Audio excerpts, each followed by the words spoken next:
ನಮಸ್ಕಾರ ಸ್ನೇಹಿತರೆ, ಹೊಸ ವಿಡಿಯೋಗೆ ಎಲ್ರಿಗೂ ಕೂಡ ಸುಸ್ವಾಗತ. ಇವತ್ತಿನ ವಿಡಿಯೋದಲ್ಲಿ ನಾನು ನಿಮಗೆ ಯಾವ ವಿಚಾರದ ಬಗ್ಗೆ ತಿಳಿಸ್ಕೊಡ್ತಾ ಇದ್ದೀನಿ ಅಂತ ಅಂದರೆ, ಬೆಸ್ಟ್ ಅನ್ಲಿಮಿಟೆಡ್ 5G ರೀಚಾರ್ಜ್ ಪ್ಲಾನ್ಗಳು. ಯಾವುವು ಅತ್ಯುತ್ತಮವಾದಂತಹ ರೀಚಾರ್ಜ್ ಪ್ಲಾನ್ಗಳು ಇದ್ದಾವೆ. BSNL ಆಗಿರಲಿ, ವೊಡಾಫೋನ್ ಐಡಿಯಾ ಆಗಿರಲಿ, ಏರ್ಟೆಲ್ ಆಗಿರಲಿ, ಜಿಯೋ ಆಗಿರಲಿ 5G ರೀಚಾರ್ಜ್ ಪ್ಲಾನ್ಗಳನ್ನು ಕೊಡ್ತಾ ಇದ್ದಾವೆ ಅಲ್ವಾ.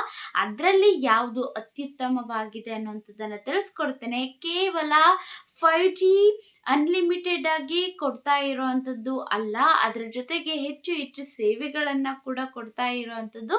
ಆ ಎಲ್ಲ ಸೇವೆಗಳು ಏನೇನಿದ್ದಾವೆ ಪ್ರತಿಯೊಂದನ್ನು ಕೂಡ ಕಂಪೇರ್ ಮಾಡಿ ನಾನು ನಿಮಗೆ ತಿಳಿಸ್ಕೊಡ್ತೇನೆ. ಇದ್ರ ಮೂಲಕ ನಿಮಗೆ ಅರ್ಥ ಆಗುತ್ತೆ ಯಾವ ಒಂದು ಸಿಮ್ ಬೆಸ್ಟ್ ಅಂತ. ಒಂದಷ್ಟು ಜನರ ಹತ್ರ ಅಂತೂ 2 ಸಿಮ್ ಅಂತೂ ಇದ್ದೇ ಇರುತ್ತೆ ಅಲ್ವಾ. ಅಂಥವ್ರಿಗೂ ಕೂಡ ಯಾವುದು ಬೆಸ್ಟ್ ಅನ್ನುವಂಥದ್ದನ್ನು ಈ ಒಂದು ವಿಡಿಯೋದಲ್ಲಿ ನಾನು ನಿಮಗೆ ತಿಳಿಸ್ಕೊಡ್ತೇನೆ. ಅದಕ್ಕೂ ಮುಂಚೆ ನೀವೇನಾದರೂ ಇನ್ನೂ ನನ್ನ ಚಾನಲ್ಗೆ ಸಬ್ಸ್ಕ್ರೈಬ್ ಮಾಡ್ಕೊಂಡಿಲ್ಲ ಅಂತಂದರೆ ದಯವಿಟ್ಟು ಸಬ್ಸ್ಕ್ರೈಬ್ ಮಾಡ್ಕೊಳ್ಳಿ, ಮತ್ತೆ ಒಂದು ಲೈಕ್ ಮಾಡೋದನ್ನು ಮರಿಬೇಡಿ. ಮೊದಲಿಗೆ ನಾವು ಜಿಯೋದವರ ಒಂದು ಚೀಪ್ ಆಗಿರುವಂತಹ ರೀಚಾರ್ಜ್ ಪ್ಲಾನ್ ಬಗ್ಗೆ ಮಾತಾಡೋಣ. ಅದು ಎಷ್ಟಕ್ಕಿದೆ ಅಂತ ಅಂದರೆ 349 ರೂಪಾಯಿಯ recharge plan, 5G recharge plan. ಎಲ್ಲೆಲ್ಲ 5G ಪ್ರದೇಶಗಳಿದಾವೋ ಅಲ್ಲೆಲ್ಲ ಕೂಡ ಅನ್ಲಿಮಿಟೆಡ್ ಆಗಿ 5Gಯನ್ನು ಕೊಡ್ತಾ ಬರ್ತಿದೆ. ಇಡೀ ದೇಶದಲ್ಲಿ ಸ್ಟ್ಯಾಂಡ್ ಅಲೋನ್ 5G ಸೇವೆಯನ್ನು ಕೊಡ್ತಾ ಇರುವಂತಹ ಏಕೈಕ ಕಂಪನಿ ಅಂತ ಅಂದರೆ ಅದು ಜಿಯೋ ಅಂತಾನೆ ಹೇಳಬಹುದು. ಅದರ ಇನ್ಫ್ರಾಸ್ಟ್ರಕ್ಚರ್ ಕೂಡ ತುಂಬಾನೇ ಚೆನ್ನಾಗಿ 5G ಕಾರ್ಯದಲ್ಲಿ ಅಂದರೆ 5G ಮೇಲೆ ಸಂಪೂರ್ಣವಾಗಿ ಕಾರ್ಯನಿರ್ವಹಿಸ್ತಾ ಇದೆ ಅಂತಾನೆ ಹೇಳಬಹುದು. ಹಾಗಾದರೆ ಇದರಲ್ಲಿ ಯಾವ್ಯಾವೆಲ್ಲ ಸೇವೆ ಸಿಗ್ತಾ ಇದೆ ಅನ್ನುವಂಥದ್ದನ್ನ ನೋಡೋಣ ಬನ್ನಿ. ಈ ಒಂದು ರೀಚಾರ್ಜ್ ಪ್ಲಾನ್ನಲ್ಲಿ ನಿಮಗೆ ಜಿಯೋ ಟಿವಿ ಆಕ್ಸೆಸ್ ಕೂಡ ಸಿಗುತ್ತೆ. ಅನ್ಲಿಮಿಟೆಡ್ ಆಗಿ ನೀವು ಟಿವಿ ನೋಡಬಹುದು. ಮತ್ತು ಇದೊಂದು ದೊಡ್ಡ ಪ್ಲಸ್ ಪಾಯಿಂಟ್ ಅಂತಾನೆ ಹೇಳಬಹುದು. ಜೊತೆಗೆ ಜಿಯೋ ಕ್ಲೌಡ್ ಒಳಗಡೆ 50 GB ಸ್ಟೋರೇಜ್ ಸಿಗುತ್ತೆ. ನಿಮಗೆ IPL ಸ್ಟ್ರೀಮಿಂಗ್ ಕೂಡ ಸಿಗಬಹುದು. ಇದರಿಂದ ಇದೊಂದು best value for money recharge plan ಅಂತಾನೆ ಹೇಳಬಹುದು.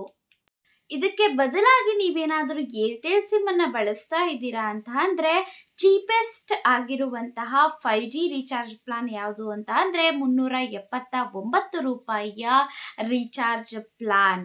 ಇದು 30 ದಿನಗಳ ವ್ಯಾಲಿಡಿಟಿಯನ್ನು ಹೊಂದಿರುವಂಥದ್ದು. ಆದರೆ ಜಿಯೋ ಬಂದು 28 ದಿನಗಳ ವ್ಯಾಲಿಡಿಟಿ ಮಾತ್ರ ಹೊಂದಿರುತ್ತೆ ಅಂತ ಹೇಳ್ಬೋದು. ಹಾಗಾದರೆ ಇದರಲ್ಲಿ ಹೆಚ್ಚಿನ ಸೌಲಭ್ಯಗಳು ಏನೇನೆಲ್ಲ ಸಿಗ್ತವೆ ನೋಡೋಣ ಬನ್ನಿ. ಏರ್ಟೆಲ್ ಪ್ಲಾನ್ ಒಳಗಡೆ ಅಪೋಲೋ ಹೆಲ್ತ್ ಆ್ಯಪ್ ಸಬ್ಸ್ಕ್ರಿಪ್ಷನ್ ಸಿಗುತ್ತೆ. ಇದೇನಾದರೂ ನಿಮಗೆ ಬೇಕಾಯಿತು ಅಂತಂದರೆ ಉಪಯುಕ್ತ ಅನ್ಬಹುದು, ಇಲ್ಲ ಅಂತಂದರೆ ಇದೇನೋ ಅಷ್ಟಾಗಿ ಉಪಯೋಗಕ್ಕೆ ಬರೋದಿಲ್ಲ. ಆದರೆ ಜಿಯೋದಲ್ಲಿ ಕೊಡುವಂತಹ ಎಲ್ಲ ಸೇವೆಗಳು ಕೂಡ ಉಪಯುಕ್ತ ಆಗಿರುತ್ತೆ. ಇದ್ರ ಜೊತೆಗೆ ಏನೇನೆಲ್ಲ ಸಿಗ್ತಾ ಇದೆ ನಿಮಗೆ ಅಂತ ಹೇಳೋದಾದರೆ ಏರ್ಟೆಲ್ ಎಕ್ಸ್ಟ್ರೀಮ್ ಆ್ಯಪ್ ಆಗಿರ್ಬೋದು, ಎಲೋಟ್ಯೂನ್ಸ್, ಸ್ಪ್ಯಾಮ್ ಡಿಟೆಕ್ಷನ್ ಮೊದಲಾದಂತಹ ಸೇವೆಗಳು ಕೂಡ ಇದೆ. ಸ್ಪ್ಯಾಮ್ ಡಿಟೆಕ್ಷನ್ ಒಂದು ಹೊಸ ಆಗಿರುವಂತಹ ಉತ್ತಮ ಫೀಚರ್ ಅಂತಾನೆ ಹೇಳಬಹುದು.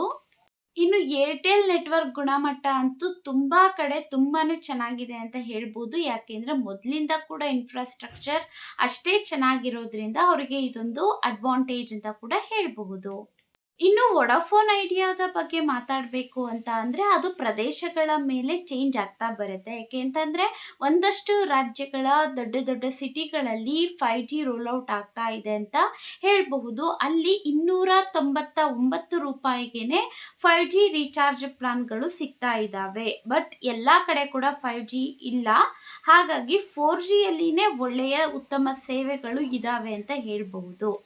ಇನ್ನು BSNL ಕೂಡ 4Gಯಲ್ಲಿನೇ ಕೊಡ್ತಾ ಇರುವಂಥದ್ದು 299 ರೂಪಾಯಿಗೆ ಪ್ರತಿದಿನ 3 GB ಡೇಟಾವನ್ನು ಕೊಡ್ತಾ ಇರುವಂಥದ್ದು. ಎಲ್ಲೆಲ್ಲ ನೆಟ್ವರ್ಕ್ ಚೆನ್ನಾಗಿದೆ ಅಲ್ವಾ, ಅಲ್ಲಿ ಚೆನ್ನಾಗಿ ಬಳಸ್ಕೊಳ್ಬಹುದು ಈ ಒಂದು BSNL ಸಿಮ್ ಇರೋವಂಥವ್ರು.